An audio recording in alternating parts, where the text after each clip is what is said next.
during Charlie Kirk's memorial service, RFK Jr., the Secretary of Health and Human Services, commented something that really hit home with me. He said that when his brother David died years ago, he asked his mother if the hole left by that person's loss ever got any smaller, and his mother said, no, the hole does not get smaller, but you get bigger. Your ability to deal with that grows around that loss, that pain. You learn from it, you grow from it, and you get to where you can handle it better. And I think I'm a living testament to that. Napoleon Hill said, life does not get easier, you get stronger. And I think that is true. It is true in grief, and I think it is true in all aspects of life. I know I'm always going to grieve my husband. No matter where my life goes from here, what direction it goes into, I'm always going to grieve him. He was my best friend. My first true love. We grew together. We grew up so much together. We were relatively young, not really young, but a lot younger than I am now. And we just grew, we evolved. And I hope that you have had that kind of a relationship with someone in your life. And it might not have been a spouse. It could have been like Robert F. Kennedy Jr. It could be a brother who impacted you, made such a difference in your life. And so many of us, I've heard it said, and I believe it, 90% of America, maybe the world, is grieving the loss of Charlie Kirk. It's still hard. The last time, and I forgot about this, till I heard someone talking about him being in South Korea. And the last that I heard him on the radio, his last episodes that I heard was like the week before. He had been in South Korea, and he was just talking about how amazing it is. I guess he's a big walker, and that's just what he likes to do for exercise. And his team, they just have a hard time keeping up with him. But he was walking the streets of South Korea early in the morning when he could get out and exercise without, a lot of attention. And he was just saying how clean the city was and beautiful. They do not tolerate garbage, trash, graffiti everywhere. It's just not done. The city was so clean. I guess he was in Seoul. The city was just so clean and nice. They just take care of everything there. And he was missing that about America, and how he was hoping that we were going to get back to that. And I do too. Just respect for what you have, whether it's your city, your neighborhood, your house. We have company come over a lot of times, and the house is cluttered, and it's a mess, and you're busy at work, and you did not get to the dishes, and there's laundry piled in the chair in the living room that you've not got put away before, or put away yet. So, and that just makes you feel terrible if someone comes in and catches that situation. And it is like you don't respect what you have as much. You don't appreciate it as much as people who keep their houses really neat and clean. They pick up after themselves. Their desk is always clean and tidy when they're working. Their car, you get in their car and you don't have to kick aside trash and garbage and just clutter that they have left. The car is clean. Their house is clean. They're clean. Everything is neat and tidy. And that's how Seoul, Korea was. And that's what Charlie observed that day, was how much they respect their cities and take care of it.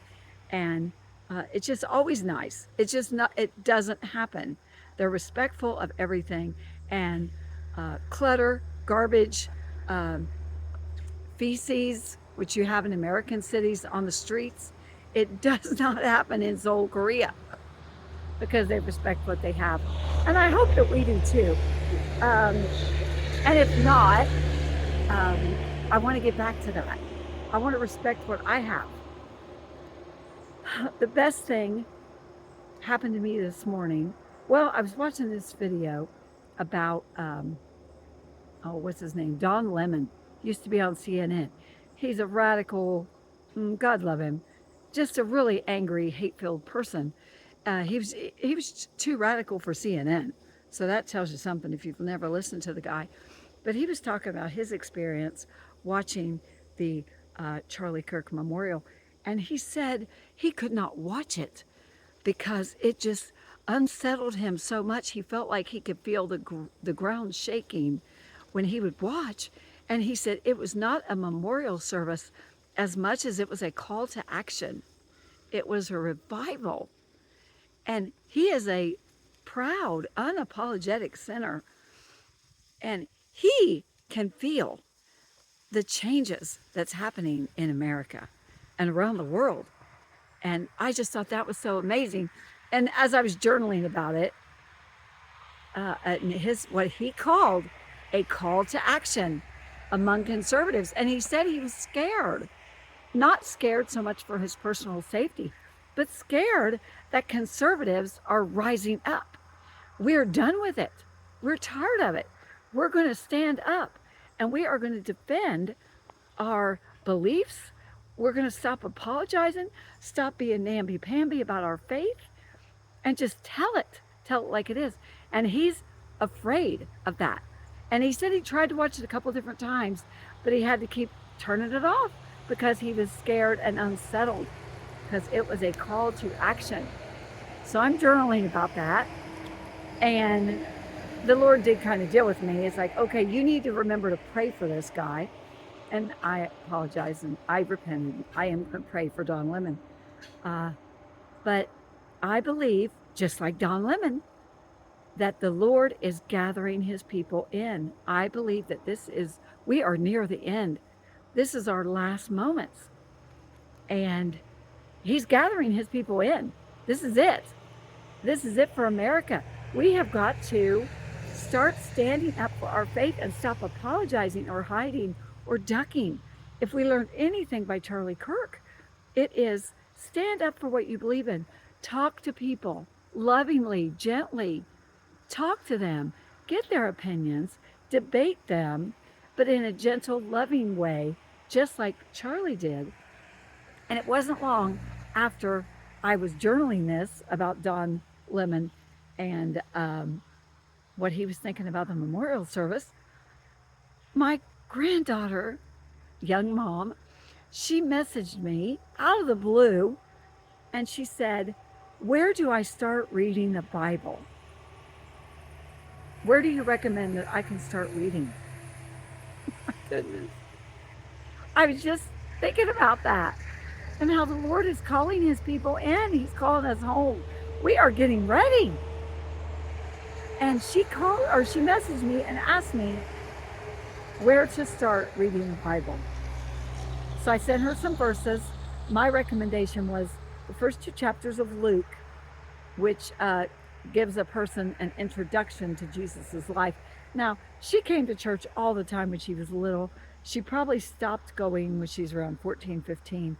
She just stopped coming to me and my husband's house so much, and so she stopped going to church with us. But she does have a strong biblical background. But I suggested Luke 1 and 2, then Mark 1 and Mark 9, which gets into Jesus's ministry and his teaching style. I heard someone say that Mark, the book of Mark, was like the ox, the 4 heads in Revelation. And Mark was the second one. He's like the ox. He was just a worker. It was bare bones, nuts and bolts. He just told the story of Jesus' work. And then after that, I told her, I said, and then just start at John or any of the apostles and just read through any of them and read a psalm and a proverb every day. But that was just so exciting. She has not reached out to me about something like that for years.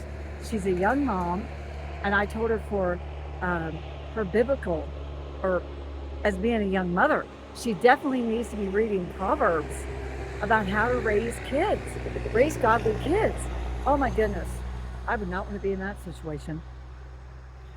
Everything that's coming against our kids, our youth, our children, and we parents have got to be diligent. We have got to be Johnny on the spot.